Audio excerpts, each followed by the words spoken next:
Good evening, Manchester. You're listening to the Weekly Dion on 95.3 FM WMNH. I am your host, Ben Dion. My dad is joining us tonight. Dad, how's it going? Good, Ben. How you doing? Oh, wonderful. And we have a very special guest in-house tonight. Try to get as many local officials on the show as possible. And we're glad to finally make this happen. He has a show on the same network. And he was able to, the show time changed, so we were able to have him on, which I'm really happy about. We have Board of School Committee member at large, Mr. Richard Girard. Mr. Girard, thanks for coming on. Glad to be here, Ben. Thanks for having me. It was it's funny when I emailed out everyone, I emailed all the school board, all the aldermen. You were the first to respond, but it was a no because of the time. Yeah. A wrong answer. Yeah, well, but at least you responded, so that was right. I appreciate that. Well, I do my best to respond to everybody. But yeah, no, I would have loved to have come on, but my television show used to air from 6 to 7, so the time slot. It just didn't work out. Right. Yeah, that's so understandable. Now it airs from 7 to 8, and I bumped into you at Memorial when I was there recently and remembered you'd sent that email. So I appreciate that. There we go. And we'll talk about their experience at Memorial, and Sure. That was really cool to have you come in. And I know Mrs. Barbara Shaw came in too, and one other person might have come in to visit Mr. Bob Fuller's class. But we'll get into that a little bit later in the next segment. But first things first, tell us a little bit about yourself and what you do for the city of Manchester. Well, there's some people who think I, caused chaos in the city of Manchester. No, but I'm a native. I was born and raised here. Grew up on the west side. Went through, let me see, kindergarten at the Brown School. Went to Gosler Park for 1 through 5. Went to the Gosler Park Annex, which was the old St. Patrick's School for grade 6. Oh, okay. Cool. Because Gosler was overrun. And there were at least 4 6th grade classes there. Wow. Then I went to Parkside, and then I was graduated from West in 1987. So my dad is a retired Manchester school teacher, vice principal, and principal. Mm-hmm. Wow. 22nd of this month will mark the 2nd anniversary of his unexpected passing. Mm-hmm. Sorry to hear that. Well, thank you. But he spent 35 years in the Manchester School District. His first year teaching was the first year Southside opened. Oh, cool. And when he retired in 2001, he was one of 2 original staff members left in the building, the other at the time being Dick White, also a science teacher. Wow. So I have been sort of around education and education issues my whole life. In fact, my dad is a former president of the MEA. Right. So I kind of chuckle every now and then with the reputation I have as being anti-union, because I think my dad would pretty much skin me alive if that were true. Possibly. But aside from that, I'm married to my wife, Jen, for 22 years. We have 5 kids. Wow. 19, 18, just about 17, 8, and 7. My son graduated from West last year. He was in the first STEAM Ahead class. Oh, cool. At West. My daughter is graduating this year, and my other daughter, all from West, all through the STEAM Ahead program. And I say that because I live about 8 blocks from Central. So, they could walk to school, and life might be a whole lot easier. But Have you been there for a while? In other words, were your kids would they have been eligible to go to Central? oh yeah, Oh, okay. yeah, oh yeah, yeah. I've lived where I live now for it'll be 8 years at the end of September. Oh, okay. So I've been there for a while. Okay, so there was a conscious effort to send them to West. Yeah, because I wanted them to take advantage of the STEAM Ahead program and the opportunity to have those off-campus experiences at whether in our case it turned out to be Manchester Community College. Right. And that actually has proven to be quite a boon for my kids. My son really worked with the school, and I don't want to say pushed them, but I'm going to say push them to sort of honor the promise of going into college courses and getting those credits. Mm-hmm.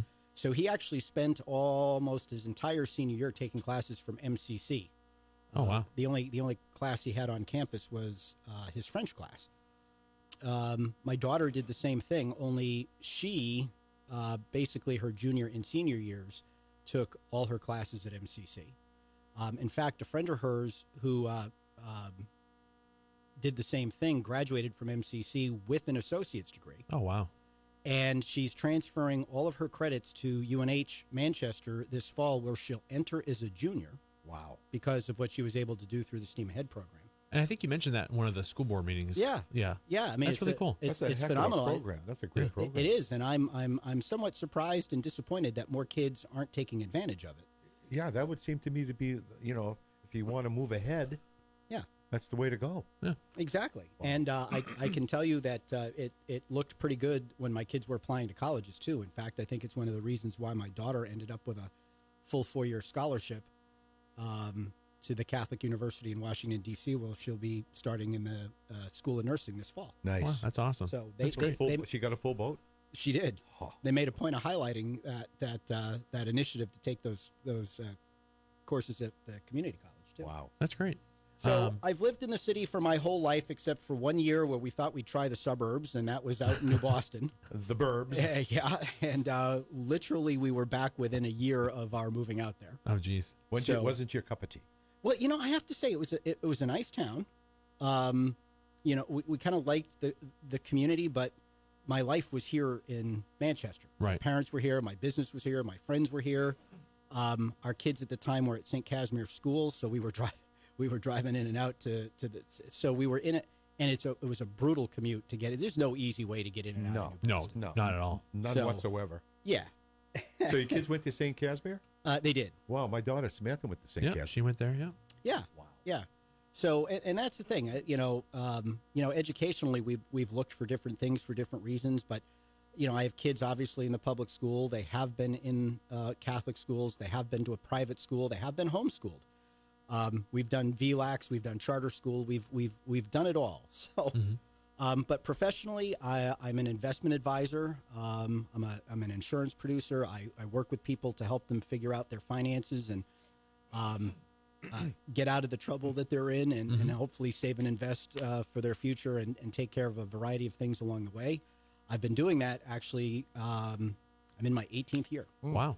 That's awesome. So, it's something a lot of people don't know about me. Yeah, definitely. But Well, that's what the show's all about. Yeah. Positive, informative, get the people to know you a little bit better and talk about what you do in Manchester. So when you're not spending time with your kids, well, maybe you are spending time with your kids, but when you're not doing your job, when you're not school board meetings, those nice long meetings, what's your favorite thing to do in Manchester? It's a hard question, I know. It is, and I'm going to sound like an idiot, but I like yard work. I cannot I can't agree with that at all. I you gotta love it to like it. Yeah, I mean, I'm surrounded all day, every day. I get a lot going on, multiple activities, multiple people. There's hardly any rest or quiet in that, and so, I get into my yard, and my life is moving paper around. You know what I mean? Right. And somehow, for as much paper as I push and move and work with, I almost feel like a hoarder. I can't get rid of it. But after just keeps on coming at you. After spending a day or two in the yard, or half a day or something like that, when you can look out and you can see physically everything looks different for all the work that you did, have kind of a sense of accomplishment, and I can mutter whatever I'm thinking or need to say to the trees, the lawn, whatever it is I happen to be pruning back or whatnot at the time. So, the funny thing is, I'm kind of a homebody. Huh. Interesting. I'm not necessarily the kind of get out and about kind of guy all the time. I know that surprises a lot of people. I'm in politics not because I love the spotlight, because I think there's... You can't wish that someone would get it done. Sometimes you got to grab the bull by the horns and do it yourself. Right. So, it's sort of like my favorite thing to do really is just kind of work in my yard and just kind of let the stresses of the week bleed out into what I'm doing there and look back and notice what I hope are improvements after all the work I did. Of course, a couple of weeks ago. Do you have a garden? Do you have a garden? No, I have planter beds. Okay. I have planter beds, and Although a couple weeks ago, I literally moved 4.5 tons of rock that I had dropped in my driveway. Whoa. Because I have I'll call it a problem area in my yard. I can dig it. And it's just nothing will grow there. So I created a rock bed. Actually came out pretty good, but yeah, and I moved it all by hand. Wow.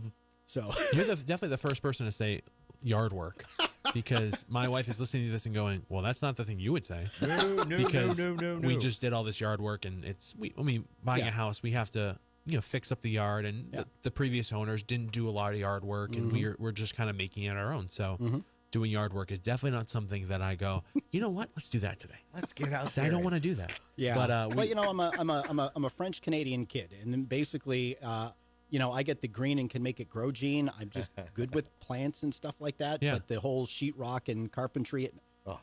no, I don't have either. So didn't No, get I that. wasn't gifted So, with that either.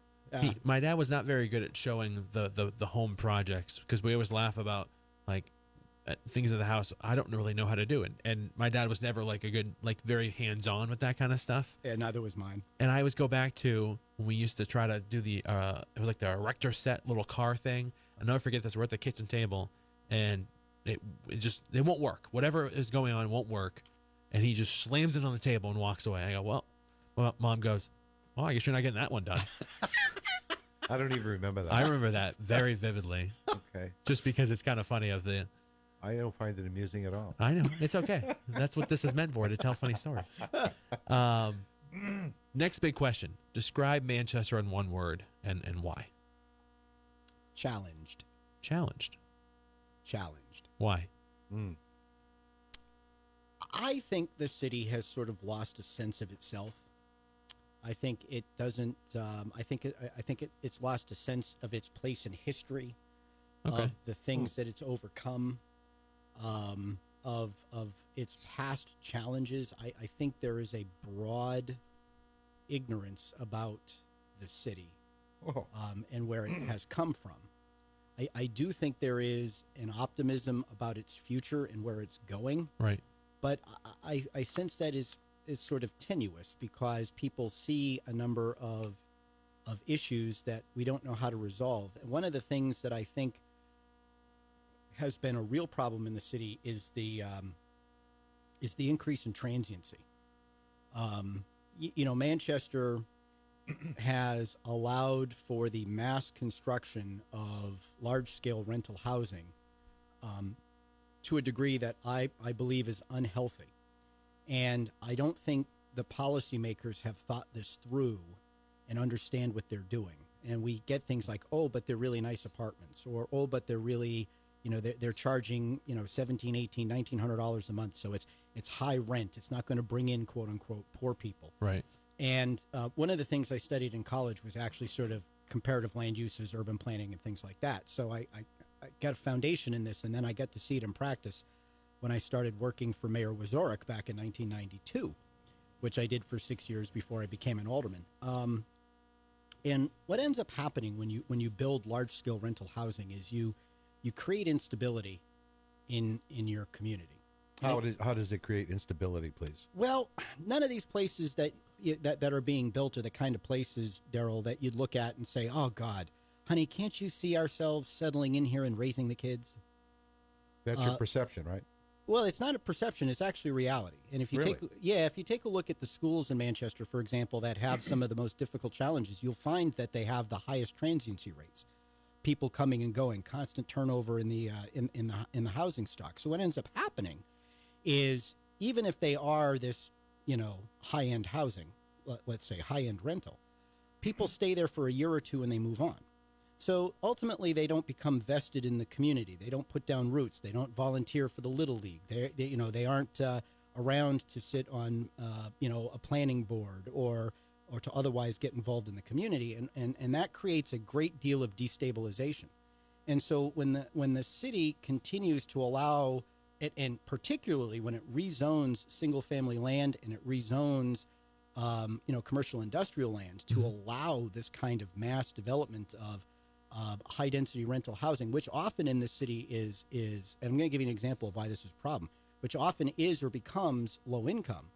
it not only creates a level of transiency, but it creates a demographic imbalance where, and this probably isn't going to come out right, but it creates a demographic imbalance where the takers, the more needy people who need more services, or because of their socioeconomics, just create a demand for more services, particularly in the schools, outweighs the rest of the community's ability to support that with their tax dollars or otherwise. And a perfect example of this, and I will remember this for maybe not forever, but certainly for a long, long time. In the last term of the school board, I sat on the Curriculum and Instruction Committee. Mm-hmm.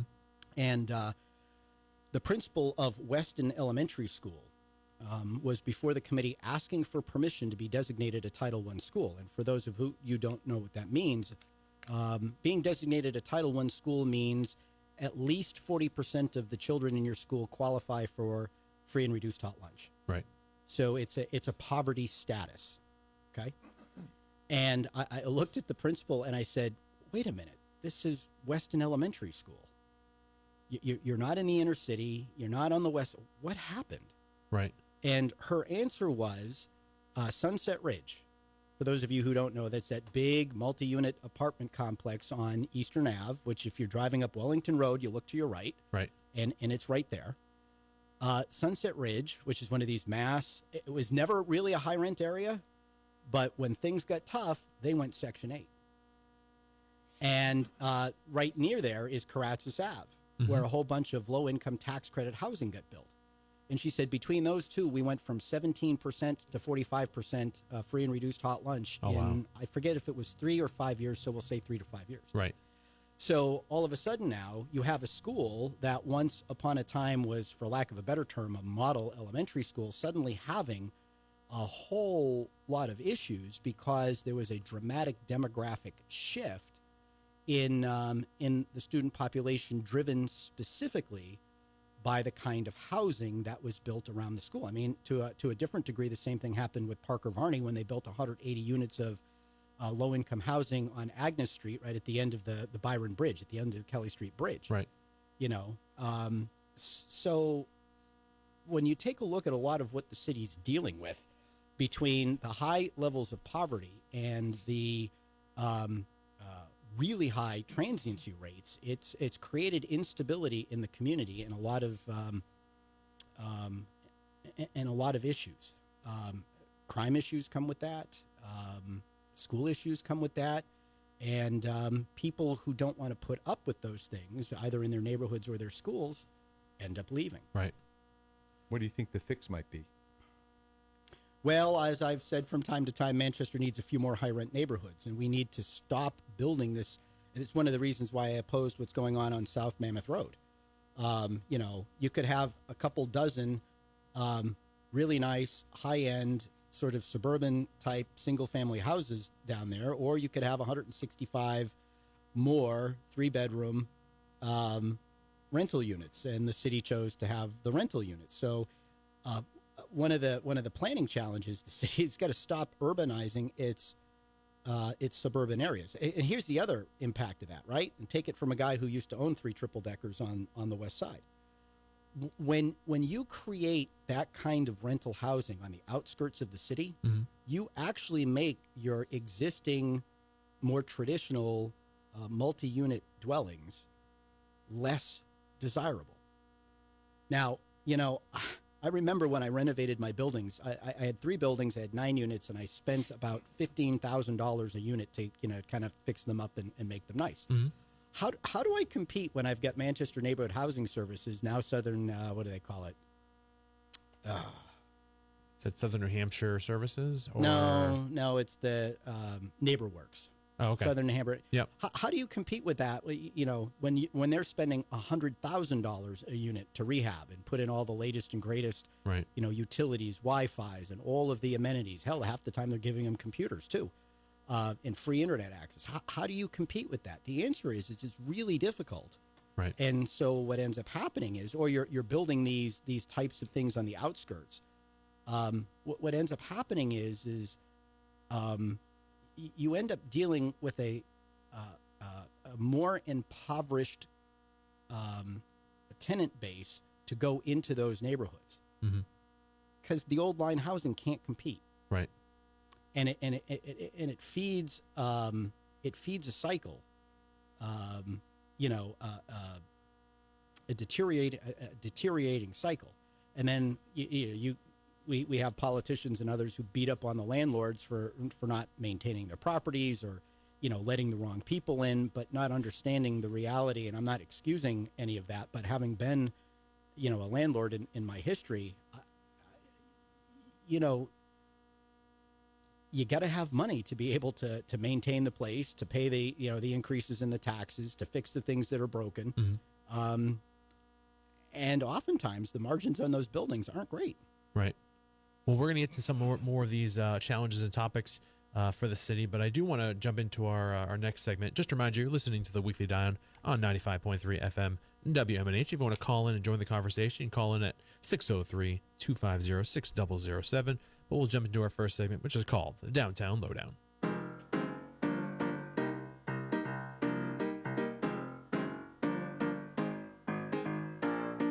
In the Downtown Lowdown, we'll talk more to our guest about what they do in the city, and we'll get to some events hopefully later on, what's happening this weekend. But Board of School Committee, there's committees, there's pretty long meetings that I've been to, and I think most of the meetings are pretty long. The committee meetings hopefully are a little shorter. But this is your second consecutive term on the Board of School Committee, is that correct? Correct. What committees are you on, and what committees are you in charge of, if you're in charge of any of them? Okay. Well, I am currently on the Buildings and Sites Committee. Okay. I am... Excuse me. Could you define what that is, please? Sure. Buildings and Sites, we generally speaking deal with all of the issues we have with the buildings and the surrounding grounds. Surrounding? So, like, the parking lots, the playgrounds, all of that. Everything around the schools. Yeah, everything around the schools. So we sort of oversee what are called, we oversee the maintenance of the buildings. We oversee what's called the CIP list, which is our capital improvement project list. We're the group that makes recommendations to the board about how to allocate the funds that we have towards the needs of the buildings. Right. So How is it funded? largely through the tax base. Okay. Everything is pretty much Through that. taxpayer funded there. I'm a member of the Finance Committee, which I chaired in the last term. Okay. I am the chairman of the Joint Committee on School Buildings, which oversees the renovation and construction projects that are approved by the school board and funded by the alderman. Okay. So, for example, the relocation of the district office to West High School. Right. That project ran through the committee. The construction that's about to start happening at Parkside for the redistricting is on that. A couple other projects, and I have the dubious distinction of being the chairman of the Special Committee on Negotiations, which is tasked with trying to obtain contracts with the school district's six unions. And that's not just, most people, I think, they hear negotiations committee, they just think teachers, but it's also principals, paraprofessionals, Yep. Administrative assistants. Yep. Which one am I forgetting? Certified instructors and directors and coordinators. Yes. So there's a lot of bargaining units that you have to deal with. Yes, there is, and it is more than a full-time job. Oh, yeah. Definitely. And if I were charging the district for my time at not exactly an exorbitant rate, I probably would have earned about $100,000 by now. I'm actually not kidding. So that's the biggest, I think, the hotbed issue and Sure. thing that's been in the news the most often. Every time we look at it. And I guess where are we at in that? We'll take the teacher's contract just because that's the one that's been the most upfront, Well, I sure. guess. So where are we at with the contract negotiations in that process? Because I feel like there's been a lot of back and forth, and we talked about it on this show on where we were at in the stage. But what's the current status of that right now? Well, the current status is we have received what's called a fact finders report after the mediation that we scheduled with the MEA at its insistence. See, you can go to mediation in one of two ways. You can both say, okay, we need some help to work it out, or one side can just declare that mediation is necessary, and that forces the other side's hand. So Right. that's what happened to us back in February. And it took until April for us to have the mediation session. That failed. And following that, the committee that it is a privilege to chair it. We decided to ask for, or I guess ask would be the wrong term, but invoke. We said, you know what, we don't really see a way, given everything that's transpired, where we're going to come to an agreement. Mm-hmm. We don't want the teachers to go another year without a contract. So we invoked fact-finding. We received the fact-finder's report earlier this week. And at this point, the school board and the Manchester Education Association, our committee will present the fact-finder's report with our recommendations to the school board.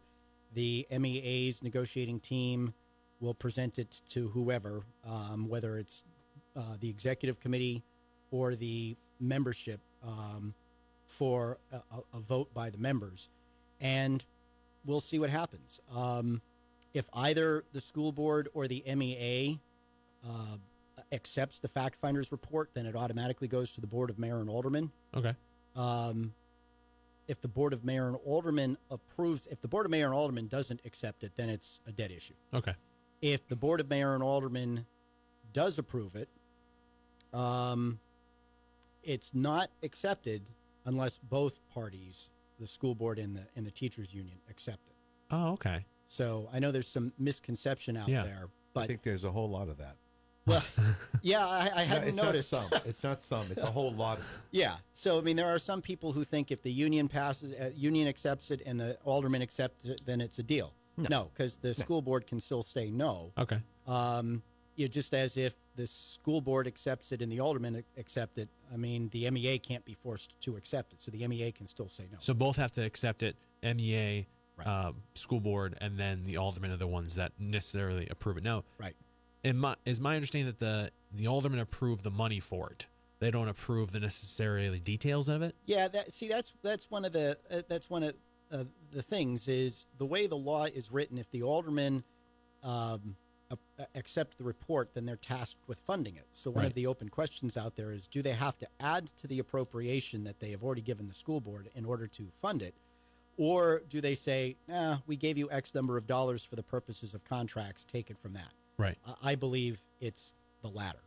Okay. So, but either way, a contract that the school board and any union agree to has to be approved by law by the Board of Aldermen, because it is the legislative body of the city. Right.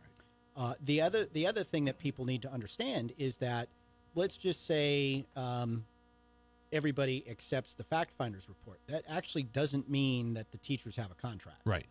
What it means is the items that were subject to the fact finding are settled, and we still have a number of outstanding items that need to be negotiated. Right. And that, to me, is actually one of the real sort of shames of this whole process, because in the last year, there's been approximately 8 months of time where we actually have not been talking to each other. Mm-hmm. And there was a very long period of time between June and November last year where the teachers union simply refused to talk to us about any of the other issues that needed to be negotiated while we were working on our salary proposal. Right. Do you know why they didn't want to negotiate? Well, they said they didn't want to negotiate until we had a salary proposal to put on the table. So one thing depended on another.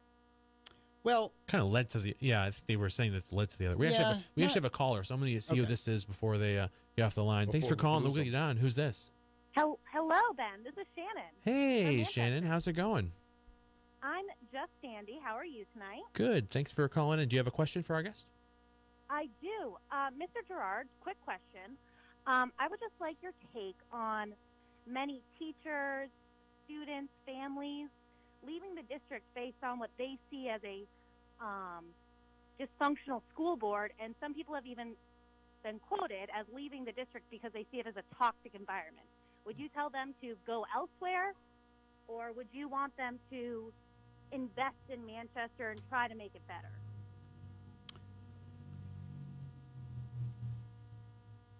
could you restate the question? I missed part of it trying to adjust the volume, and you blanked out. Oh, weird. No one's ever said that I'm not loud enough. No. But the headsets I'm wearing have a volume control, and I tried to turn you out, and I tried to turn you up, and what happened is it ended up going dead.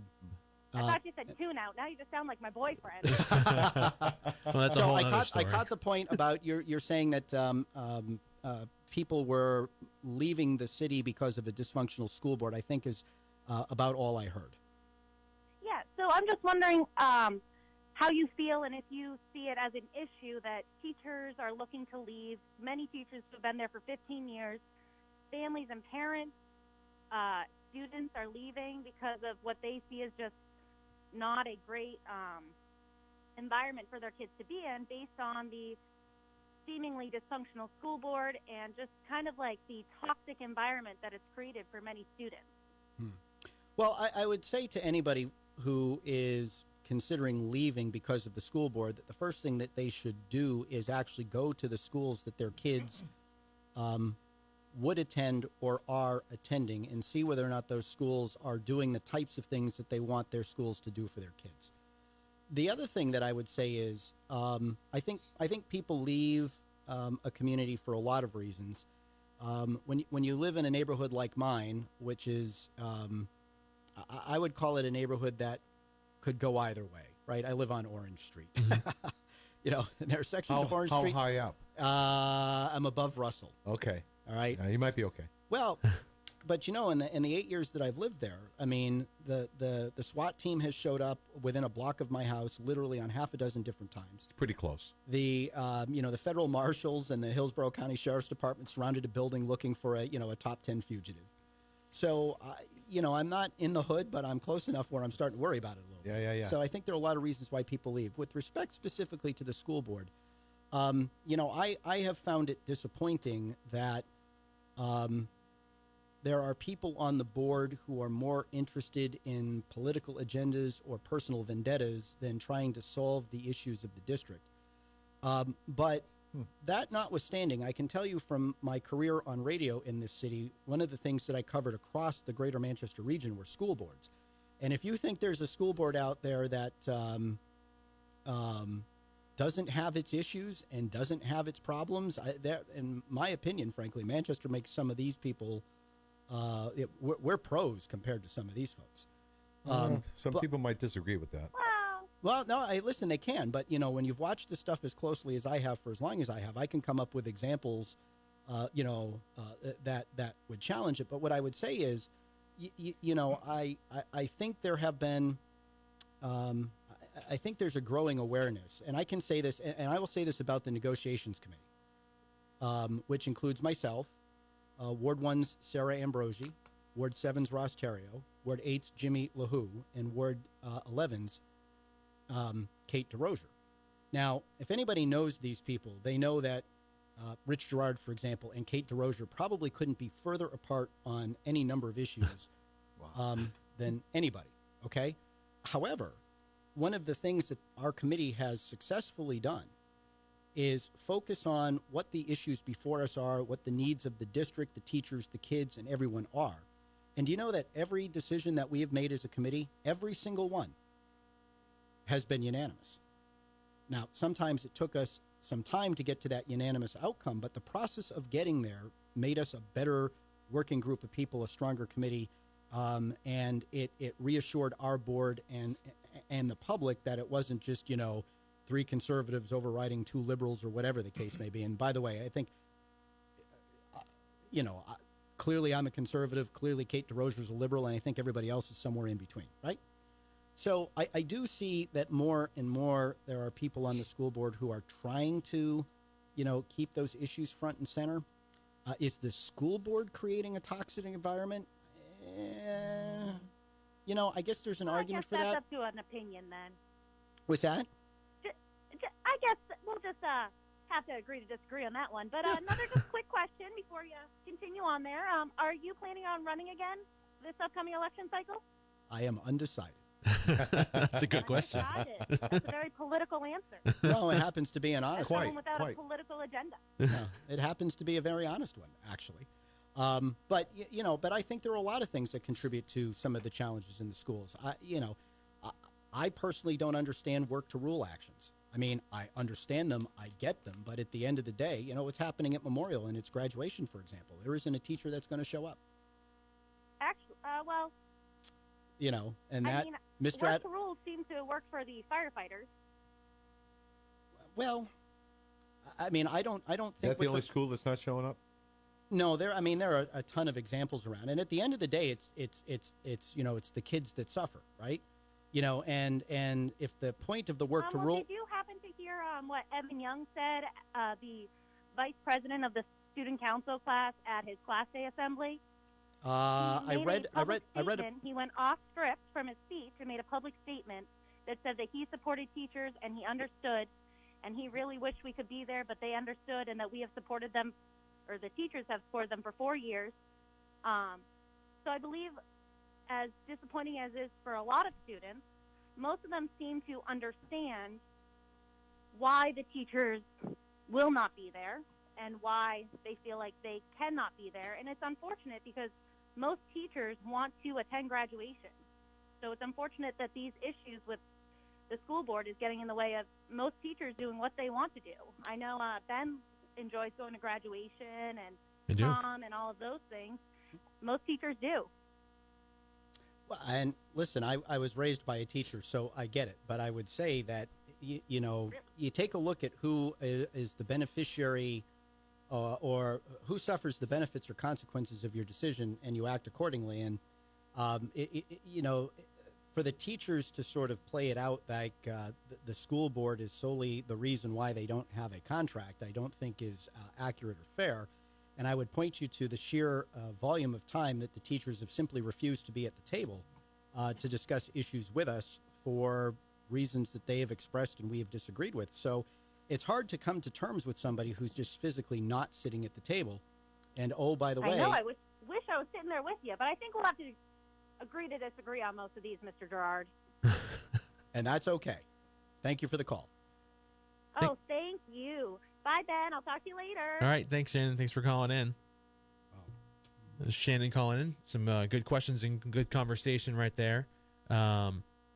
So contract negotiations is the big one. The next biggest thing, I feel like our school district is going through a lot of changes. And the next one is a new superintendent, which is he's due to take office in July 1st, I believe. July 1st. And we've already contacted the school district, and I've made it interest so that he could come on the show. We had Dr. Vargas come on way back when this was a podcast. So I'm hoping to have Dr. John Goldhart come on when he takes office. So I went to the superintendent forum. I saw you there as well. What are your take on the new superintendent coming in? What are your feelings, and what did you think of him when he spoke at the forum? I was impressed by him. You know, up until that point in time, I had seen or heard nothing about him. Right. I think I got his resume along with the resume of the other finalists in his application at our board meeting the prior Monday. So, you know, I had about a day to look at it before that forum came in. And I'll be honest, he impressed me. He impressed me there tremendously. He impressed me in the interview that the school board had with him, and I gladly voted for him. I think he is, you know, I was concerned about who we might find in the absence, you know, in the wake of Dr. Vargas's abrupt departure. And I think we get very lucky. I too had a pretty good feeling from him, and I spoke with him after the show, after the forum, and I did mention that I have a show, and he seemed very interested in coming on if he got hired, and so hopefully we can have him come on, and he can tell us a little bit more about himself and who he is and what are his expectations of the district for sure. I forgot to mention, I did want to ask you, I know we can't talk about the fact-finding report, right? Neither side, but if you had to take a guess, would you think that the school board would necessarily approve it? I am not going to answer that question. Okay. Do you think that the MEA would approve it? I have no clue. Okay. I'm just curious, just because it's definitely one of the big pieces of the puzzle. Like we said, doesn't mean we have a contract. After that point, there are still other things that go on. It's probably 75%. It's a good chunk of the contract area, but there are still other pieces that go with that. There are multiple other issues that still need to be resolved. Definitely. So you're not close. Well, this is not the all teachers? the No. all the pieces. Oh, okay. So it's still a big piece of the puzzle, but it's not the whole thing. Right. So that's definitely something I feel like some people were maybe a little confused on, or at least weren't sure what the next steps were. But we'll see what that happens. I know you guys have your next meeting on Monday. Is that correct? Yep. That's Monday, June 17th at 7 p.m. And we'll see what happens. You guys are voting on it that night, I think. The negotiations committee will be making recommendations to the school board in non-public session that night. Okay. I suppose, given that, there will probably be a vote that night. And is the vote with the whole board public, or is it non-public? I know it would have to be public. Have to be public. Okay. I was just curious. So we'll see what happens, and we'll see where we go from there, and see what the next steps are. Besides that, I did want to mention the high school graduations are this Saturday, June 15th at Snow Arena. They are listed on the school district website, but they are as follows. MST is at 8 a.m., Central's at 10 a.m., West is at 2 p.m., and Memorial is at 6 p.m. All four are in one day. They like to jam them right in there in one day. Yes, they do. And I will be at MST, Central, and West. Okay. But I will miss Memorial because my daughter is graduating from West that day, and I've been told I need to be home for the party that will fall. That's probably a good idea. I'd be home anyway, but of course. And those are rotating too, so every year they kind of move up. Everyone decides like, well, why is this at this time? Well, they rotate. Last year I had to miss Centrals because my son graduated, but the year before I went to them all, and I missed my 25th my 25th reunion at Boston College. Oh, geez. So we have another caller. Let's see who this is. Thanks for calling the Weekly Dion. Who's this? Hi, Ben. This is your aunt. How are you? Good. How are you? Hi, Karen. Good. Hi, Darryl. How are you? Well, very well. Good. And Mr. Girard, how are you doing? very well, thank you. I have a question. It's more curiosity than anything, but on your meetings, why is some of it for the public and some of it behind closed doors? Good question. Very good question.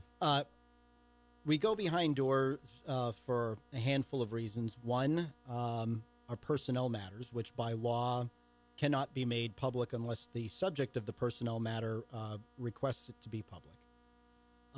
Two, negotiations.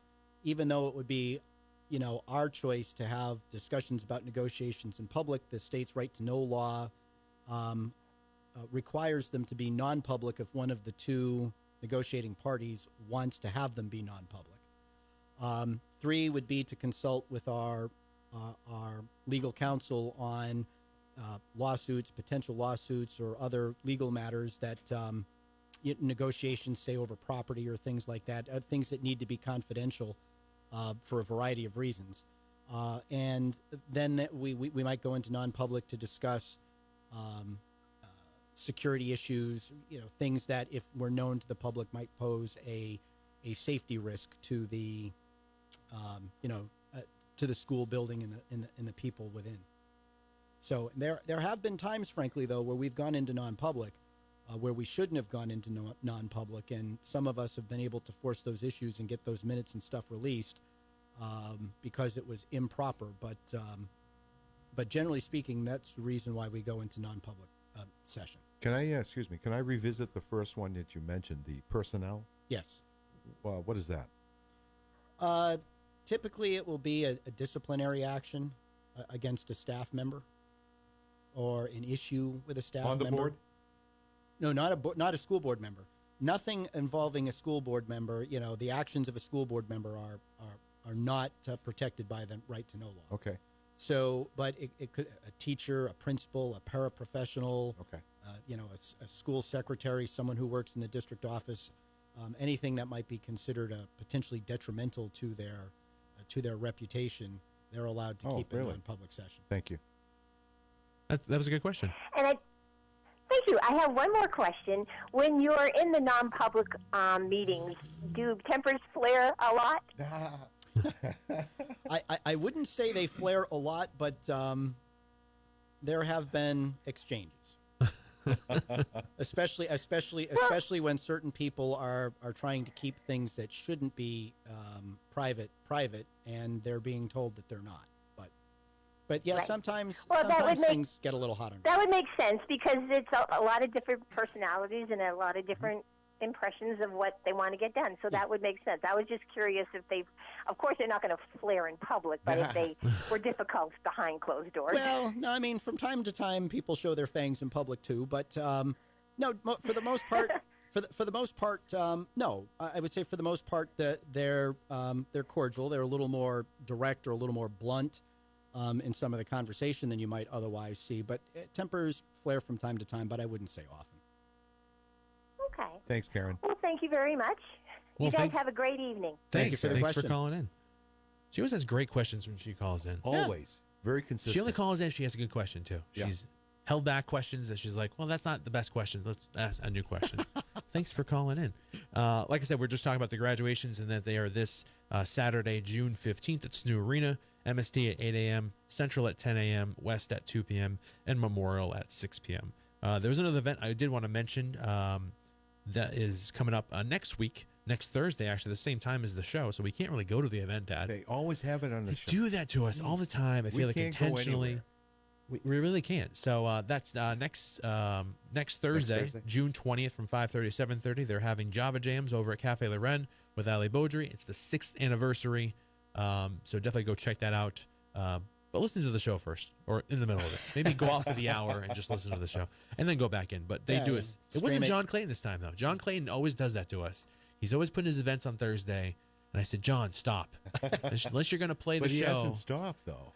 It What? just keeps on keeping on, man. He- I just tell just slow people down a to little. stream it through their phone or their iPod. They can have one earbud Yeah. in and one earbud, somewhere else. I gotta encourage that. There you go. But yeah, definitely go check out that event. And just to remind you, before we jump into our next event, that you're listening to the Weekly Dion on 95.3 FM WMNH. If you want to call in and join the conversation, you can call at 603-250-6007. But we'll jump into our next segment, which is called the Daryl Discussion. Ah.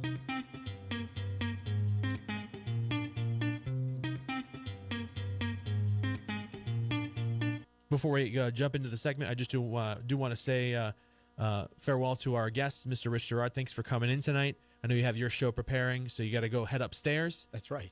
Thanks for coming on. We'll definitely be in touch, and I really appreciate you making some time for us before your show. Well, thank you. I appreciate your having me. It was fun to be here, and hopefully we can do it again. Definitely. And once you're off the air, folks can tune in to Channel 23, or they can go to Girard at Large on Facebook, where we Facebook Live the shows now, and Cool. tune in, and you can fire your questions at me, even you, Shannon. I'll be glad to take them. Well, nice. Thanks Thank for you. coming Thank you. on. Thank you, gents.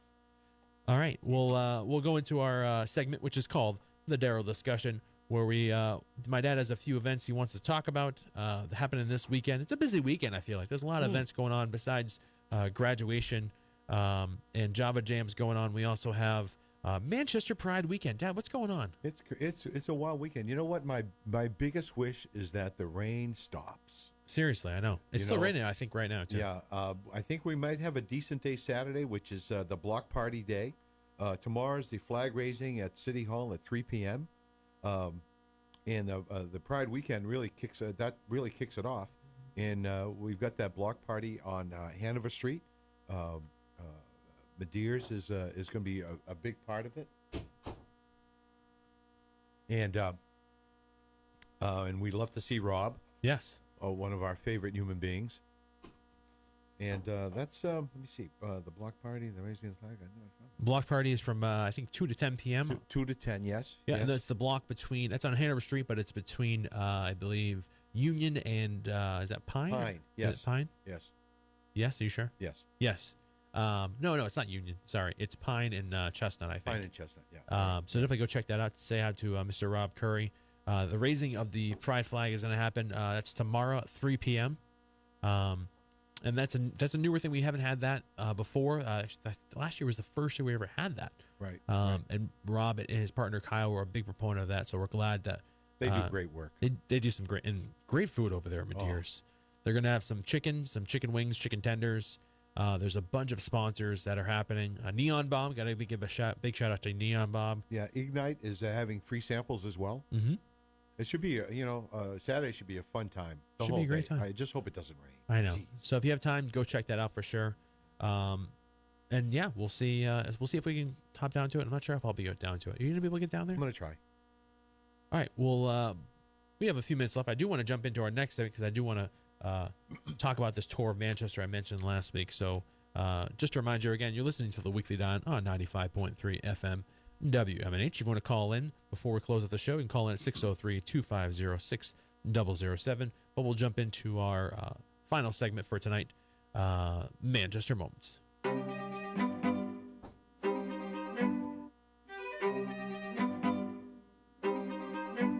In Manchester Moments, I did want to mention the tour of Manchester again I talked about over the summer. I do want to visit some other places that are historical places around the city. And I brought in the book, actually, that I was talking about last week. It's called Manchester Remembers. It's by Kristen Van Uden. And the book lays out all these different monuments. All the monuments, right? And different historical places. I'll put it up there so you guys can see it on Facebook Live. It's kind of glary, so you can't really see it. But I got this at the Miller Museum, and it has all these different landmarks, which is really, really cool. Addresses of where they are, a little bit about them. So I think have most of the monuments been refurbished? I know about refurbished. I know that they are in the works of the one in Pulaski Park. Right. They are renovating and repurposing and fixing That's across that one the up. street from the old St. Joe's, right? That is correct. That might be in here too. There's a bunch of them in here. Some I of think them it was in there. are monuments. Some of them are houses. John Stark's house, John Stark Park, Civil War monument. Yes, General Casimir Pulaski. That's that was in. Doesn't say the date.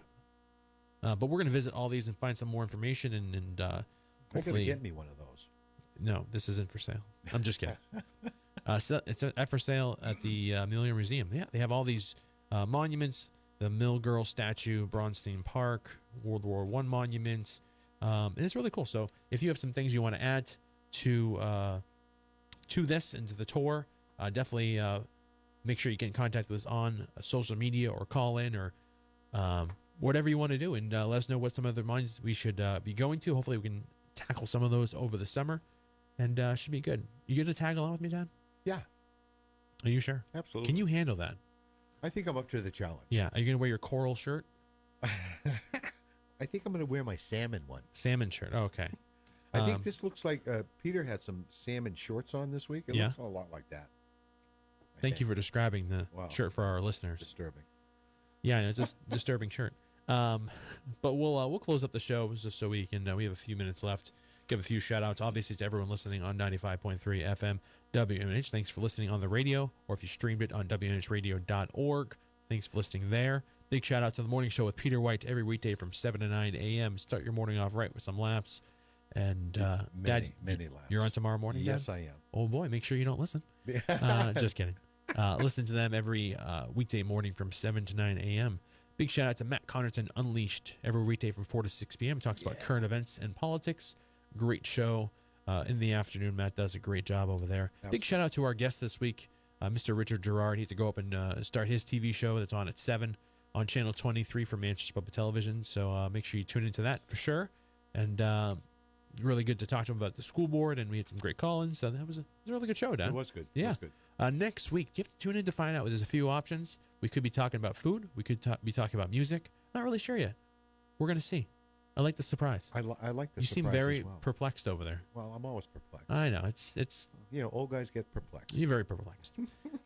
Don't forget to like us on Facebook and follow us on Twitter and Instagram at The Weekly Dion for updates, pictures from Manchester, and interesting stories about the city. Listen to us live every Thursday at 6 p.m. right here on 95.3 FM WMNH with replays of the show on Saturday and Sunday at 11 a.m. and Tuesdays at 6 p.m. or throughout the week on wherever you listen to your podcast. You can find all the previous shows on WMNH on Podbean. We're also on iTunes podcast.